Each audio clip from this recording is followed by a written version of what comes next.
Hello, listeners. If you've enjoyed these narrations, please click on that like and subscribe button. Roughly 10 years ago, I was diagnosed with a terminal illness I will not specify. The doctors tried to give me a second chance at life. I took medication and the latest state-of-the-art drugs and went for enough surgery and chemos to make me look like a monk. But it wasn't enough. I remember when the doctor called me in to tell me the inevitable news. It was a cold January afternoon. The sky was gray from the clouds gathering thick on the horizon, and at some point, they had opened up and started to pour. I waited in the reception, my heart in my throat. I had a book with me, but I didn't feel like reading it. Instead, I stared at the rain sliding down the windows on the other side, my fingers tapping rhythmically on the sofa couch.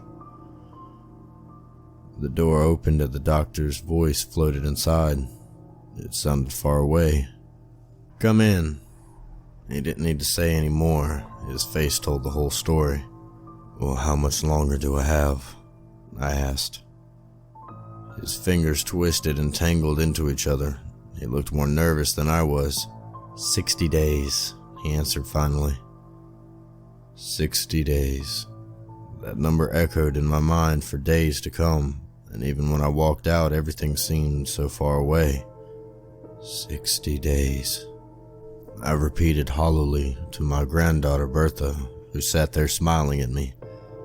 But I knew that smile that wanted to reassure me that everything would be okay, but actually was filled with too much worry and fear for her young heart.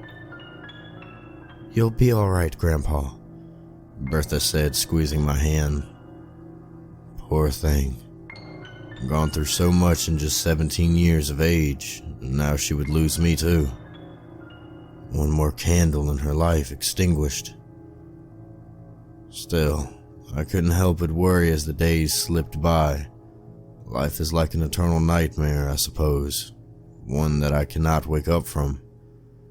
Bertha tried to comfort me, reading to me every day like I did with her when she was a baby, but I knew it was no use. I would be gone. Bertha would be alone.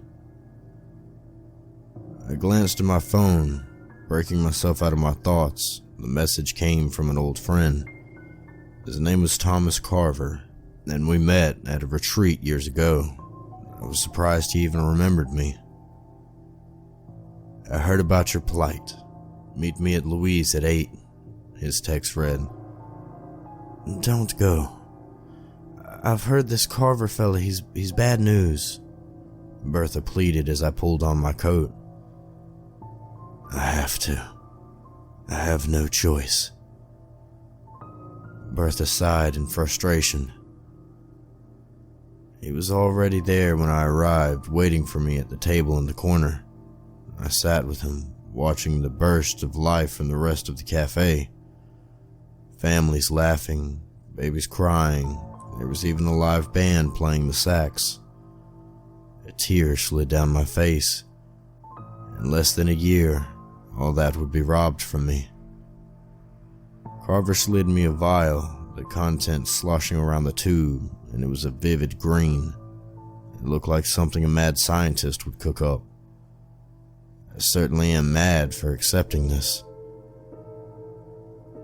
"I got it from an old friend of mine," Carver whispers, his eyes darting nervously about as if certain the police would catch us any minute. "Just drink everything," he assured me. He gestured to himself the way his head nearly hit the ceiling, and the brushy mustache he trimmed exactly the way he liked it. "I know, and it worked for me." I thanked him and returned home, clutching the vial tight.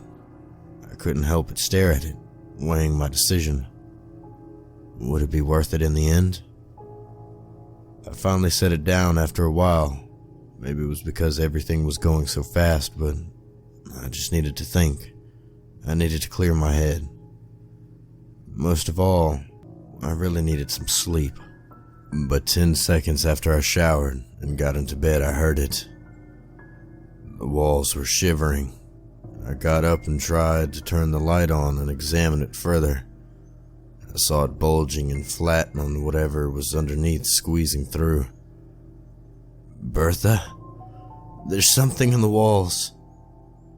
I heard Bertha murmur in response, but I knew she wouldn't get here in time, especially not at this hour. I reached for my phone, praying the pest control company was still open, but then I heard the wallpaper rip. The wall was crackling like an egg. I gripped my phone and felt all my muscles freeze up. All I could hear was my heart throwing itself against my chest. It was squeezing itself out, little by little, like black, slimy toothpaste. Then it fell into the floor. It was a large black beetle, and it was dead.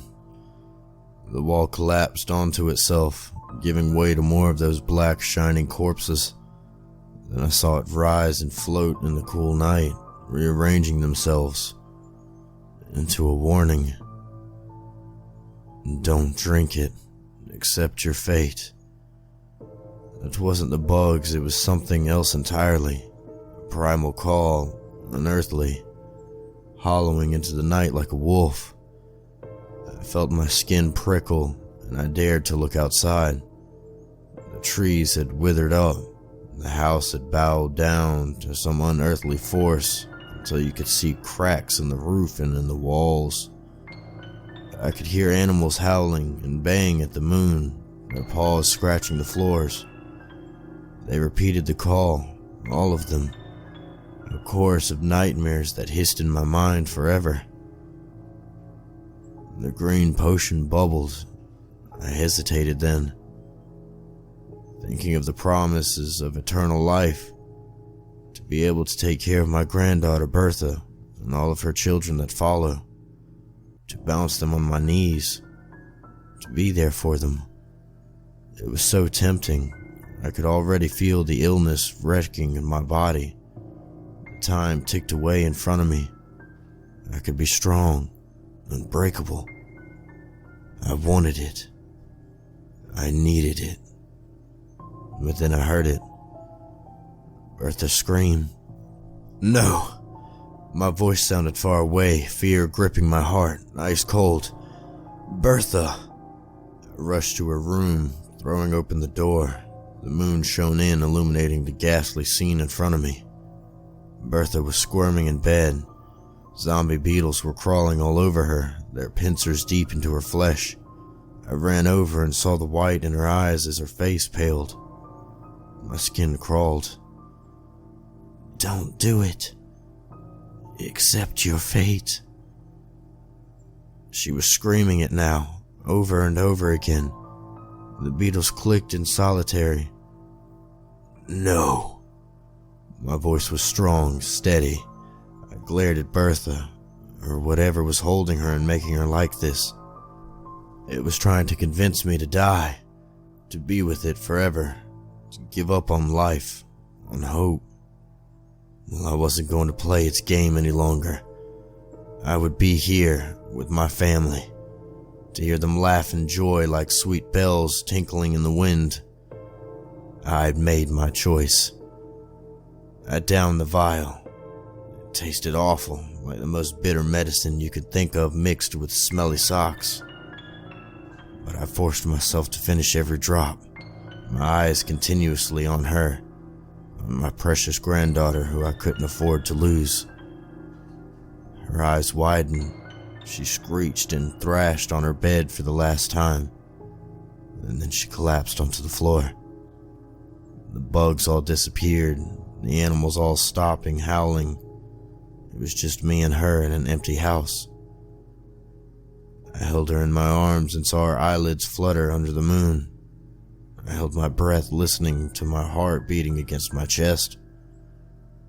Please wake up."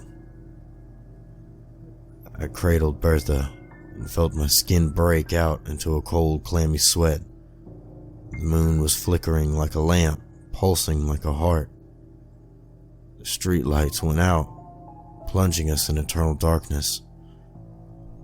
Words started to appear on the wall opposite of me, as if written in blood. It flickered weakly in the darkness. A chill ran up my spine as I read it. I tried to warn you. Now it comes for those who defies death. I could feel it coming closer. Its hot breath on my cheek, scarlet eyes glowing in the darkness. It was hissing my name. And my euphoria and courage withered away and died.